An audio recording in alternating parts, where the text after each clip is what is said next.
I am Vero, and you're watching Modern Immigrant. Welcome, everybody, to a new episode of Modern Immigrant. I'm really happy that you're all here. As always, we have new episodes every Monday, and remember that we have episodes in Spanish and also in English so you can enjoy and pick the language that you prefer. Remember that we have a website, modernimmigrant.net, where you can always reach out if you want to be a guest, if you want to share a story, or if you want to check out the work that we're doing here in Modern Immigrant. We also have an Instagram account at Modern Immigrant where I'm really active sharing about each of my guests. So each week I would dedicate some time to talk about my guests, to share what are they doing, to share some of the things that we learn from the interview. That way you can get to know them a little bit better. So for today's episode, I have Young that is here with us. Young is an investor, he's an entrepreneur, he's also an engineer, and the author of the book Shifting Optics, which we're going to be talking about his book, where he shares some of his immigration story, as well as his stories of resilience and how to open up different opportunities. He's making amazing impact in the world, and he's really trying to make this world a better place. So I think you're all going to feel inspired by his story, by his book, and the work he is doing. I have to just say that this was a very, very unique story that I want you to open your heart and your mind to learn and to understand and to also gain some empathy.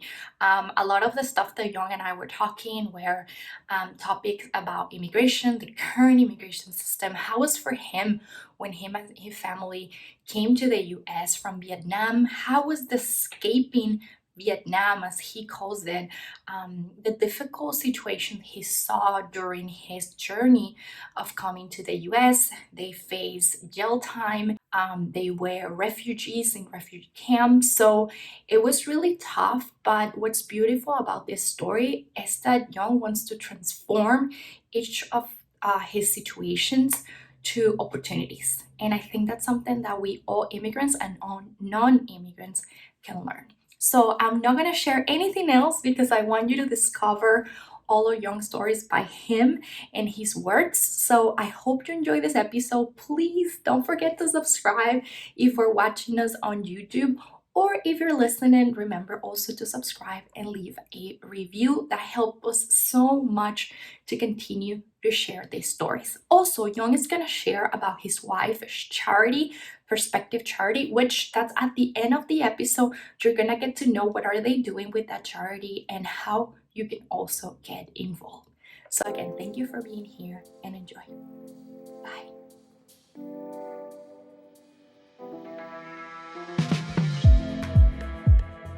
Hello, Young. Welcome to Modern Immigrant. I am really excited to have you here with us today.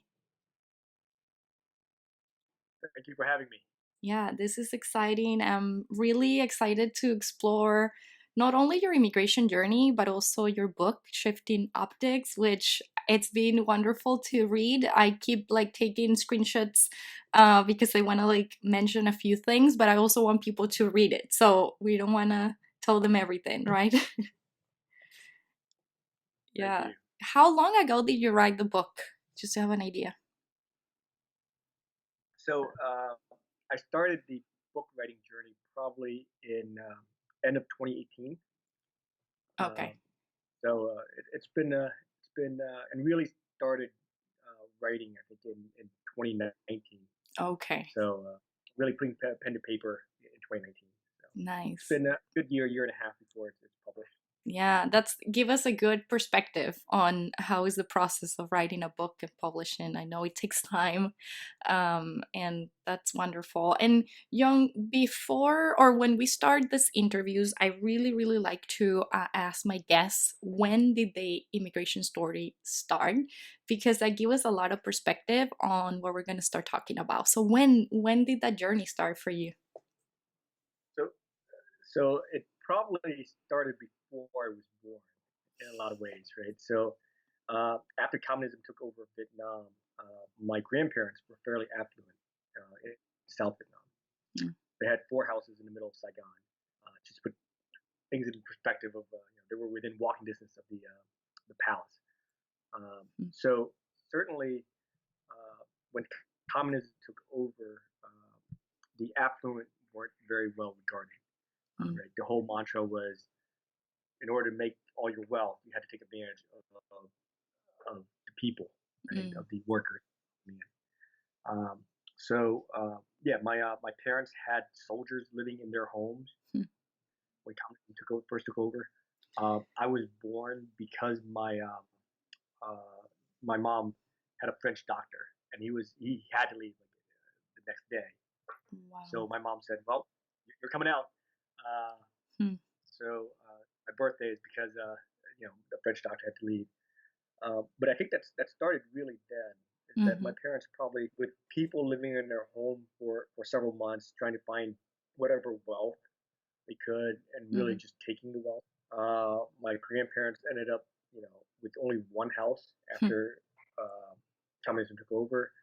Uh, so I think my parents' journey, or really my journey, even before I was born, they were starting to really think about how to get out of the situation. mm, Uh, yes. and to put everything in perspective, so when we left the first time, so we escaped Vietnam twice. We escaped Vietnam, got in a boat, went out to sea, sort of saw land, and then the wind shifted, so we're back, blown back out to sea, and spent 7 days without food out in the middle of nowhere. And how old were Um, you? I just want to make sure that you tell us kind of like how old were you? I know you were a kid. yeah. So this was when I was 4 or 5, 4. Okay. roughly. Yeah. So right between that area. So the wind shifted, got blown back to, and when we hit land, it was actually still Vietnam. So, so as a kid, I spent several days, weeks in jail. I think my parents think it was a couple of months, and then my dad spent obviously a much longer time before he got released. Mm, Uh, they didn't know our name because my mom pretty much, or my parents really told us not to use our last name because they were somewhat known in South Vietnam. So all this, we saw death, we experienced hunger, mhm, we, we had very little, and we experienced jail. mm, And with all that happened, my parents decided to put their kids, mm, right, just 3 years old, through the whole experience again. Because we left the second time, we escaped after my dad got out of jail, we planned to escape again. So wow. hopefully that puts into perspective Mm, of, they never talked about it, but certainly how bad is a situation when you literally stared death in the face mhm, mhm, and made the choice to do it again. It's yeah. one thing to say it's unknown, right? When you leave the first time, you don't know, right? There's promises of a better life, Right. Right. but literally you actually, when you experience it and seen death, Mm, seen how turbulent, how hard it is to do this, and to be so able to put hard. your kids, yeah, the second time. So that's, I think, hopefully that puts into perspective how, even though my parents still had a lot of wealth, right? There was Mhm, still a lot of money, still had a place in the middle of Saigon. yeah. But even with all that, they left again. It's Right? just They yeah. certainly should do it. And I really appreciate that story that you're sharing and that you put those stories also, you break it down in the book in different chapters, because I feel like for a lot of people that have never emigrated, it's hard sometimes to understand why would someone put themselves in that situation. And um, a lot of people think, that is an easy decision, and it's not. You're risking a lot, and you're putting in some cases, like in your story, your life can depend on it. But coming back, it's sometimes just not an option, or staying. Yep. So Yeah. so I think, and that's exactly right. Right. Very few people want to leave the comfort home. Right. But Yeah. certainly, a good question to ask is just non-immigrants, even asking a non-immigrant thing, like how many of you have really left your hometown? You go through life, you Yeah. you you're settled, you're happy, you go to high school, you go to college, you go back to your hometown. How many people live in a different hometown than they were born, right? Hmm. Not that Numbers are many. surprisingly high that the people stay where they're at because it's comfortable, it's easy, Hmm. right? Yeah. Everyone talks about moving out of their hometown, but very few people do it, right? Hmm. Not few, it's a lot, not you would think it would be more. Yeah. And that perspective of a person leaving a country, right? Leaving everything they know to trying to go to a country where they don't have the language, they don't have it. How Nothing. bad that situation has to be for Yes. them to really do that. And I think your point was right, is that not only did they put everything at risk, Mm, right, lives, including, but they put everything at risk and their kids' lives, yes. Yeah. right? But That's yeah, how was that second time, right? Like, so you said your parents decided to leave one more again, which I cannot imagine the fear that they had to face. But then that second time it worked and you were able to arrive to the US. Can you give us like a little bit of and I know this was probably a whole journey in itself, right? But how many months, days, just for us to have an idea that you remember it took you guys to arrive here? for the second trip. Obviously, it took a lot longer because we actually went through the whole refugee process. Hmm. But we were pirated at sea several times. I think the total trip, the boat trip, was only several days. Okay. But we were pirated several times when we hit the beach of Thailand, which is I can't imagine you're sitting on the beach and you see a boat just land, right? And that's essentially what happened in Thailand, is that Yeah. we just landed in Thailand. Okay. But I think the natives were pretty. They'd seen it before because they ran out and essentially attacked us. Really? I remember one of my first memories was being on the beach, and we had pirated several times, and I had nothing left. All I had was a pair of pajamas, and the kids were coming into, beating the heck out of me and stomping on me, trying to pull my last set of pants off me, right? So that gives me another sort of perspective. Like, Mm-hmm. how bad is the situation for those kids to have to fight a refugee with nothing? Yes. So the good news for me is the captain of the boat found me and put me on his shoulder, Wow. and the police came, the Thai police came, and we sort of spent 3 days homeless as the Thai police is trying to figure out what to do with us. Mm. So yeah, homeless. I slept in the cars, Wow. and then after that we moved from refugee camp to refugee camp, and finally made it to a pretty well-known refugee camp in Indonesia called Galang. Okay. Uh, we spent a little bit more than a year there because my Mm-hmm. mom was diagnosed with TB, and of course the U.S. wouldn't let people in with TB. I think we applied to my mom's brothers had studied abroad, obviously with coming from an affluent family. Mm-hmm.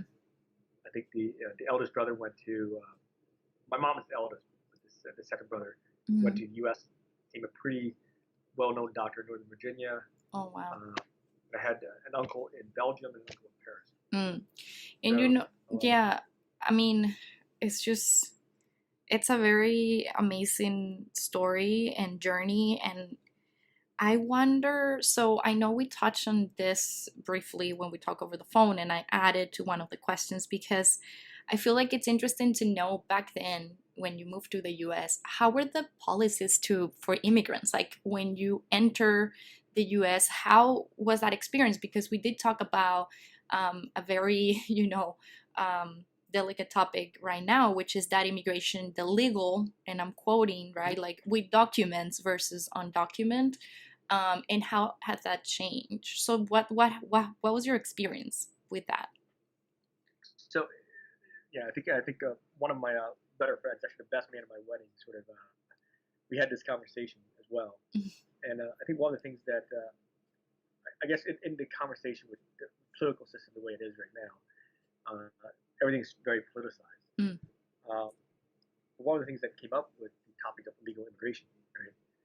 And he sort of just turned to me and said, "Well, you're legal, right? Because you had documents when you came in." And I said, "Absolutely, mm, but let's think about it this way: I was definitely an illegal leaving Vietnam. I was definitely an illegal mm, getting into Thailand, and I was definitely an illegal having some other people gave us amnesty mm. in order for us to begin the journey of being a refugee and being accepted into the U.S. Oh, right, So right. Hmm. to me, it's the topic has gotten way overblown Mm, in the media and politicized. Because if you look at the human side of all this, right, mm-hmm, and to understand that no one leaves a country, going back to no one even leaves their hometown mm-hmm, sort of analogy. No one leaves a country because the situation is good, right? mm-hmm, No mm-hmm. one traveled halfway around the world, or from Guatemala, walk from Guatemala all the way up, because the situation in the area is good, right? Mm-hmm. Mm-hmm. People are all searching for something better, right? Yes. And one of the things that should be celebrated is that they're coming to the U.S. because, let's just put it this way: the GDP, right? Just looking at GDP of the U.S. is growing because of immigrants. Mm-hmm. Is growing because of more people, more females getting into the workplace, right? Yes. And if you look at the wealth of a country, it's measured by the amount of GDP, right? Mm-hmm. China's catching up to the U.S., right? And Yes. if you take out GDP, China's already beaten the U.S. as far as the largest economy in the world, minus out PPP, purchasing power. Yes. So the worst news for an American should be that immigrants seek asylum, not in the U.S., Mm. but say China, right? Yeah. If immigrants are starting to go to China to look for opportunities, Mm. right, then perception of the world power is no longer the U.S. is at the top, Mm. right? Certainly, Mm-hmm. when we went and looked and tried to find places where we can stay, right, we're trying to find the places with the most opportunity, the one that Definitely. will give our parents the best chance to survive and thrive, right? Mm-hmm. And if Mm-hmm. that's the case, we should look at immigration as this, job stealing sort of whatever. Mm. That makes sense to me. Um, and China opens its borders, or other countries open their borders, then the U.S. is no longer the place To, of opportunity, exactly. greatness, right? And I think that's going to be a hard reality for a lot of people. Is Mm-hmm. that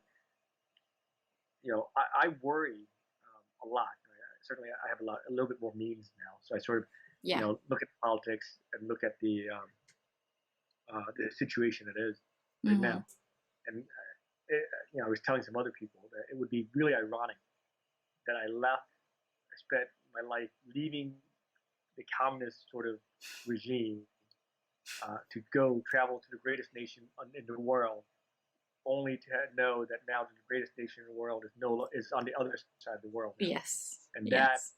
would not be something that I would like to see in my lifetime or my kids' lifetime. And Yes. yet, the policies and people who are making those policies just Mm-hmm. don't realize that perception of America and the reality of America, both are very important in the world. And Mm-hmm.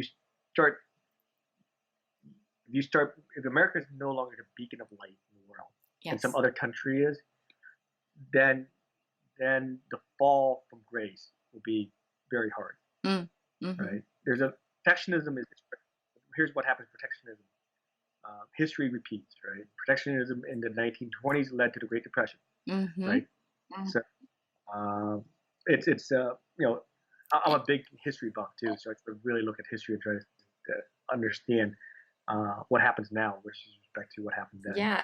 And I And this think is getting a little. it's Oh, go so ahead. important. No, it's just by you saying that, I just realized that it is so important for everybody to get to understand history and understand the current situations and previous situations as the one that you share in your book, because we don't know when we're going to be the ones in that position, right? We don't know when things are going to flip or change, right? Like, and I feel the US have had a little bit of that experience recently in the last years of seeing, oh, well, maybe this is not the country of the opportunities I thought, right? Even for Mhm. immigrants, I think like a lot of us were even considering, maybe going somewhere else, right? And Mhm. emigrating again, because, things change, and the country that became, this huge opportunities country can tomorrow be a totally different thing. So it's important to keep that in mind and accept those changes too. I think that's a great point, right? People came to U.S. because of opportunity, right? You look at all the exchange students, you look at immigration. Everyone, we're attracting. U.S. at one point attracted Mm, very good talent, right? Uh, Certainly, my family had a choice to go to different places, Europe or otherwise, right? We chose U.S. And mhm. certainly, my actions have created jobs here in the U.S. and helped people prosper. Uh, but if we had chosen differently, it would be benefiting some other country, right, Exactly. outside the US. Hmm. And the perception is that the best country there is in the world. Uh, hopefully is in the Yes. world. But yeah, I don't want to see that change. Mm-hmm. And I think you touched on it correctly. Is that if if we are short sighted Mm, in yeah. immigration policies, then certainly you're hurting the you're not going to attract the great Mm-hmm. talents. Mm-hmm. You're not going to help the world as much Yeah. by being short. And Young, I wanted to ask you how all of those different things that you have briefly mentioned, and of course there's a ton more, um, those difficult moments, those difficult experiences shape you in the way that you're today and make you have those optics that you currently have. How do you think that negative stuff, you turn it to opportunities? It's clear that you did, but I want the people that are listening to understand how did that happen. How can they turn their struggles into opportunities as well? So I've never looked at my situation as obviously I've experienced racism, obviously I've experienced sort of uh, being looked at Mm-hmm. different than everyone else, right? That's but I've never let that bother me, right? I've always looked at it as uh, I've always been able to break through to people by engaging them, right? I went to a college in the middle of Indiana. Uh, I was the one lone Asian, I think, in my class, right? Yeah. So, but I find that uh, I can really have a conversation with people Mm, and get through to people, right? Most people, I truly believe this. Most people are not inherently racist, or mm, there's no typical sort of, hey, you're bad. No one thinks that, right? mhm, Just people have experience talking to someone that's slightly different, mhm. right? And to be open, I'm as Americanized as a Vietnamese can be at this point. I think Yeah. I acclimated to the culture very quickly. I got Mhm. out ESL in less than a year. Wow. Um, Yeah. so I was most of my friends use that against me, saying that's probably why I still can't speak English very well. But that's a different point. uh, but yeah, so I never looked at or never let uh, inherent bias Mm, bothers me okay. because I always get it as an opportunity to get through and do more and be better. Uh, sure, we as immigrants have to work harder. That's just something I think we have to accept, right? Yeah. But once you get over that, instead of going, "Woe is me," why do I have to do 2x the amount of work as everyone else? And once you get over that, then you can just get through and just say, "Hey, we'll be better." And I think hopefully I'm going to try. The point of writing the book is to instill that intrinsic motivation into my kids, so that they can do better, and that they can do, uh, you know, hopefully they'll have opportunities that I never had as a child, Mm, and hopefully they will use those opportunities to not only better themselves but better their environment around them. And that's the key, right? That's what I want to pass on to next generation or even your viewers and your mm, listeners yeah. is don't dwell on what can't happen or don't dwell on why you can't do something or why it takes so much more work to do something. Dwell on the positive effect that you can impart on this world. How what my actions do? What can my actions do? How can I go out and try to prove that I'm better than someone? How can my actions just be better and help the world, help the community, help the Yeah. people around me? And how And can that I think inspire others, right? Just the fact that you're sharing this. Like imagine how many people can say, "Oh, well, that's true. I shouldn't be stuck into all the things I don't have, but look at the different perspective on, well, maybe, yeah, I do have to work harder, but this might inspire someone else. Maybe I become the best person doing this job, right? Like just becomes your strength in a way. absolutely. So my mom and dad came here with obviously they were a lot older, so they didn't have much language, right? So they worked menial jobs and worked all the time, right? We never had enough, right? I was one of those kids who always wondered whether we would have a meal, right? Growing up. So, but I worked, probably maybe not even legally, but I worked when I was 7, 8. We were collating mail. I was, Mm-hmm. my mom would take mail home, and I would. work on that. Like my sisters, we stayed up all night doing it. So yeah, we worked harder. We worked a lot of hours. Uh, but I think that helped me, right? That helped me to be the person I am today. And that, I try to do more, I try to help more.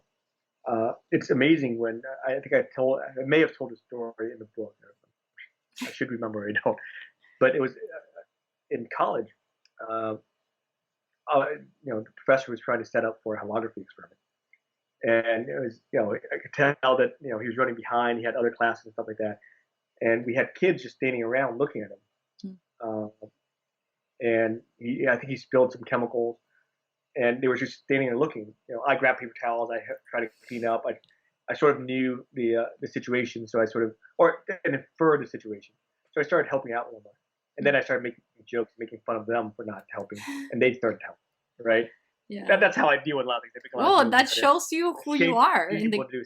and that shows you the kind of person you are and how exactly those experiences have shaped you, like to take action, to problem solve, which I think I know you mentioned that in the book. That's who you are. That's how you approach situations. So I think that's wonderful. And I think that's exactly what in a lot of ways, if you're not exposed to having to work hard, or you may lose some of um, that Yeah. intrinsic motivation to do better. And I Yeah. think taking that negative of having to work as a kid, turning into, well, it's helped me in life, because that Hmm. intrinsic motivation, that fuel for action, has helped in my career. Certainly in that instance, that professor was really good to me after that. Like we bonded. Yeah. I helped him out with certain things, and he certainly, you could tell that now he can come to me if he needs something. Yeah. And we had that, and I think, uh, having those relationships build because you're willing to take action, willing to help people, can really, uh, you know, first generation immigrants, we try harder, we do harder. I Yeah. worry about my second generation That's what I immigrants wanted to not say. doing. Yes. Uh, Yeah. so that's part of the book, to try Mm-hmm. to ensure that my kids sort of understand where I came from, right? Your Yeah. dad didn't come, he may have been born into a silver spoon, but certainly he didn't grow up with a silver spoon. He grew up in a Right. pretty difficult situation. Mm-hmm.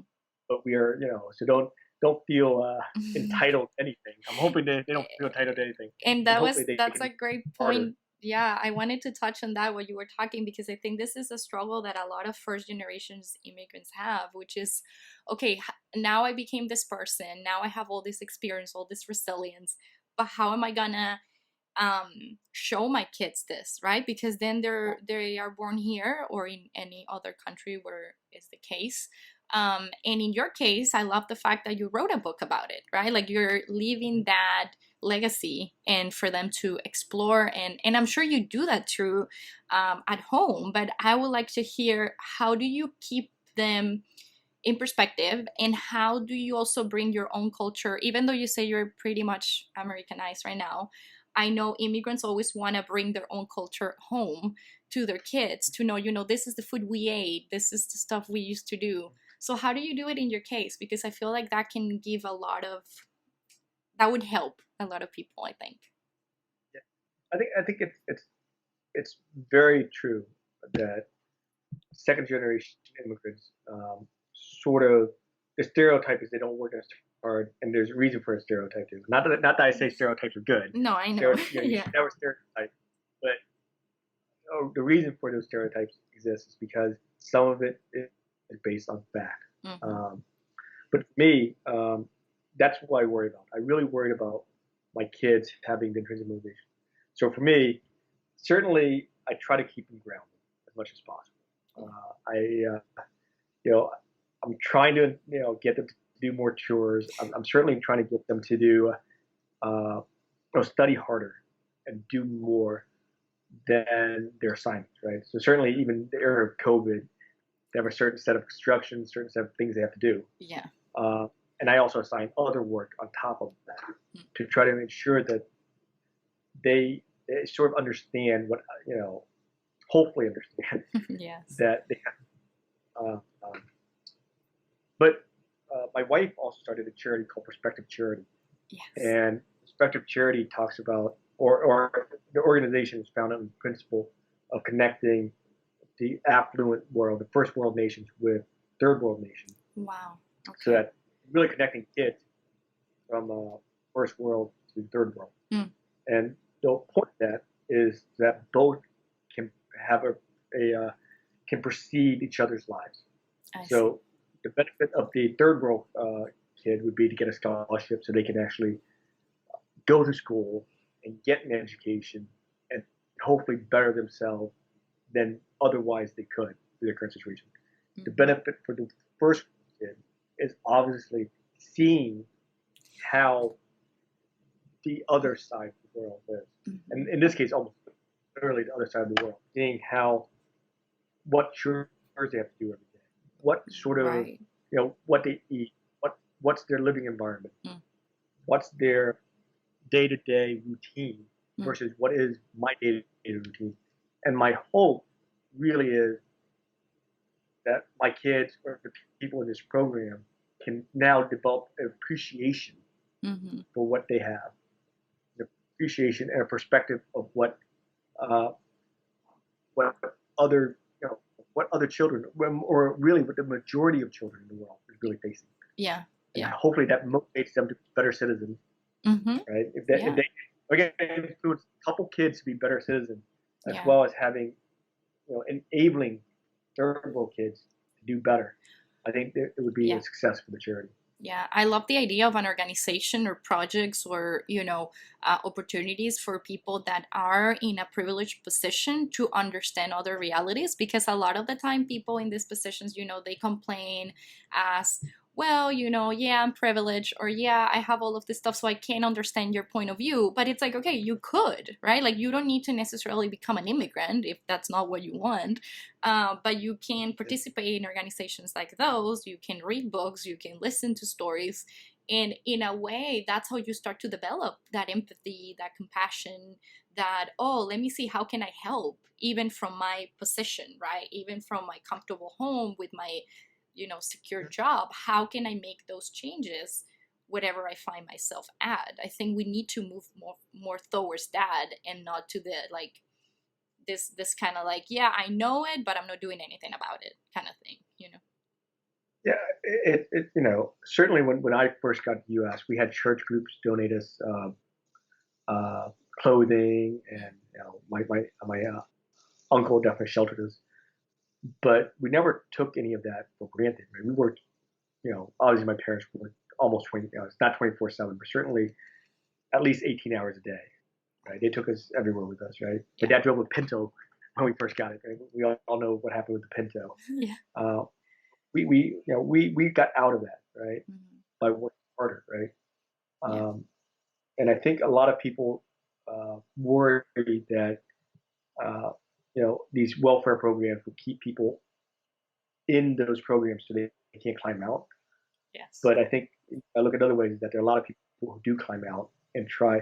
And once you climb out, you just make a better life for yourself. And people in those programs right now should actively try to climb out of that situation Hmm. instead of having to be beholden to someone.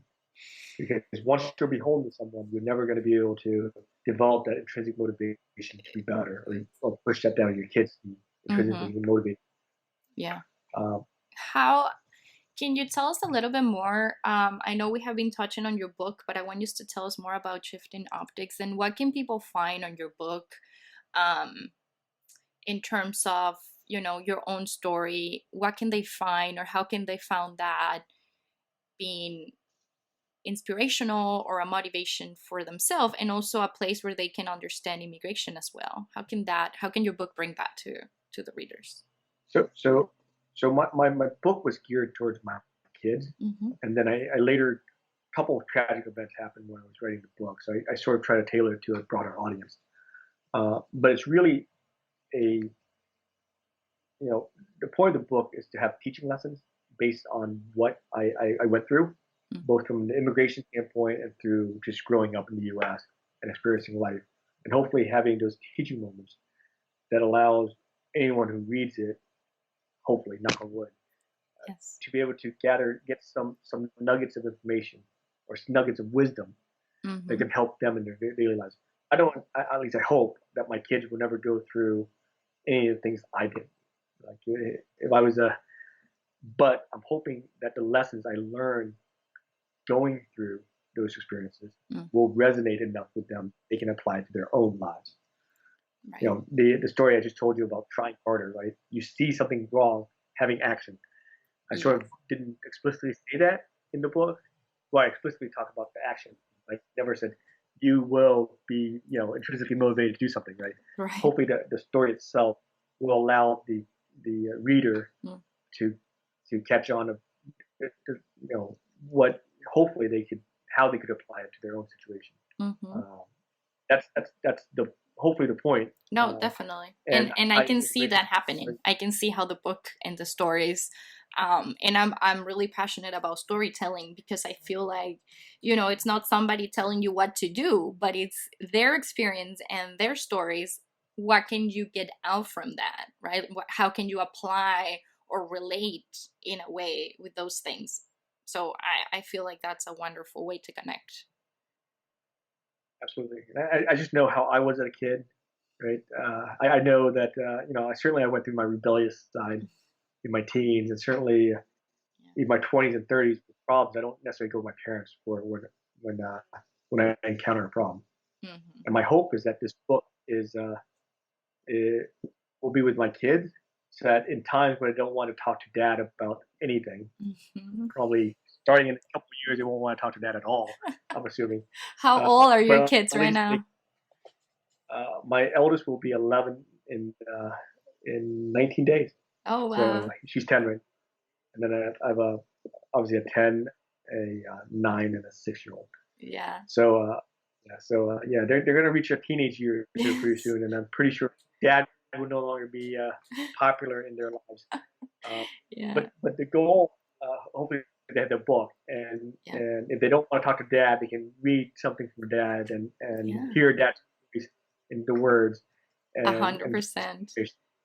No, yeah. I love that idea. It, I love that because you're gonna get to the point. It happened to me. My dad was also an immigrant, so there's definitely a point in your life when you do start to be interested about hearing their stories, and maybe it's not those years, but yeah, later on in life where you're also trying to figure it out your own identity. So I think it's just gonna be an amazing gift that you will give them. And Young, I have really enjoyed talking to you, and I feel like I want everybody to listen to this interview and to read your book. And before we say goodbye, I do have I think it's a really important question because when I created Modern Immigrant, I did it with the hope that not only immigrants will listen, but also people that haven't experienced immigration, but maybe this space can give them that opportunity, as we were saying, of learning different stories, right, and learning different realities. And I would love for you to tell us that, like a message or something that you would like non-immigrants to know about immigration and to understand about immigration based on your own story, of course. yeah, so I think we touched on it a little bit Hmm. throughout the interview.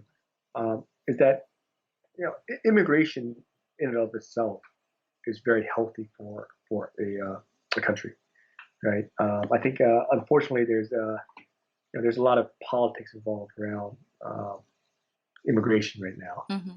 But the reality of the situation is that immigration is healthy for a country.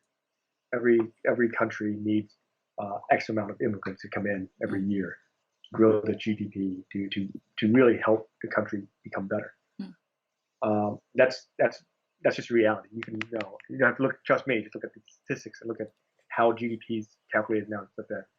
But even just besides the numbers, besides the economics, besides the how it makes a country better, there's a human side Hmm. that's really important in all this. Yeah. And as a country grows, uh, especially a country of immigrants, Hmm. the U.S. is as much a country of immigrants as there is in the world, really. Very few people can say that they're truly Native Americans, right? Yeah. And even Native Americans walked across the land bridge connecting Asia and Alaska way back when. But so so I know people are scared. I know economic turmoil. I know that people can feel disenfranchised, right? Their system is not geared towards them. To hear Hmm. that bills are being passed and things are being done for certain groups and not other groups, and they feel being left out. Yeah. But there's a human side to all this that is very important, right? Yeah. And I think if people open their minds and open their hearts a little bit to exploring, to understanding, uh, certainly, stories like mine are not unique. I wrote the story not trying to belabor the refugee boat person sort of event. I think that's yeah, a lot. There are many more stories of boat people who Mm-hmm. have experienced more tragedies than I did, worse situations than I did. There's many people who, literally just now within the past year or two, Mm. who's walked up from Guatemala, who's experienced Yeah. the gangs. That their situation is much worse than what I went through, Mm-hmm. right? So I think people just have to read a little to have get a little bit of an understanding Yeah. of what's out there and have there's a human side to it. Yeah. And if you're all numbers, look at the economic side, but to me there's a human side. Yeah. And to be a good person, to be a good Mm. moral upstanding, everything, the ideology that you preach, you sort of need to live as well. Yeah, I love that. I love that. And I hope this really inspires people to look at history, to look at the current, benefits of immigration, but also to look at these lives and what people are going through. I really think it's a beautiful message that you're living, all of us that are listening. So I really appreciate your time, Young. I really appreciate this interview, and I really want people to know where they can find your book, where they can buy it or get it, and yeah, to dive in a little more on your own experiences, and yeah, and to feel that strength and inspiration. So certainly you can go to Amazon and Okay. find the book there. I should always talk about my wife's. You can go to Perspective Charity Mm-hmm. as well, the website. Yeah. So to learn more about that, I think that's going to really help. I think hopefully that's certainly. I'm trying to get obviously my kids are in the program. I'm trying I to love really it. expand it, Mm-hmm. and we're going to sort of connect and just get go back to the human side, right, Yes. of Mm-hmm. the and hopefully people can see that, and Mm-hmm. maybe it inspires one person out there Yeah. to make a impact on the world, and not an impact in a grandiose sort of thing, just helping their neighbors, just volunteering for a food bank, Yeah, just or even inspiring them to like do something similar, right? Like get that connection. What's the website? Can you tell us the website? I would love to also add it to the description of the episode, but if you can tell us, that would be great. I better type it on because I always get it No worries. messed up. So it's called it's Hmm. www.perspectivechurch.org. Perfect. Awesome. And I will add it as well so people can find it on the link of this episode, and that way they can go check it out and yeah, just explore. I'm really glad that you're both doing, something positive around immigration and around just gaining perspective and experiences. So I really appreciate your time, and I'm really glad that we were able to connect. Thank you very much.